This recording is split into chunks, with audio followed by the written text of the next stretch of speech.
soc el Ricardo Campos, treballem junts amb la meva dona, la Rosa Rossell. Presentem aquesta exposició que es diu Evolució.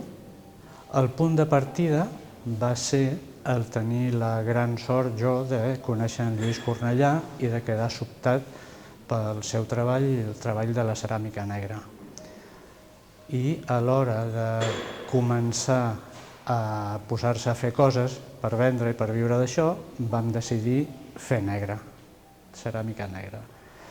El que passa que no ceràmica negra tradicional, sinó d'una altra manera, més personal, més actual, però sempre basant-nos en la tècnica de la ceràmica negra. Això ens va portar a buscar les cultures antigues, quina mena de tècniques utilitzaven per fer el negre, quines decoracions.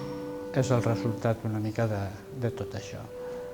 Jo vaig fer la meva formació de ceràmica a Granada i, per tant, tenia una gran influència de la ceràmica àrab i del que era el reflex metàl·lic.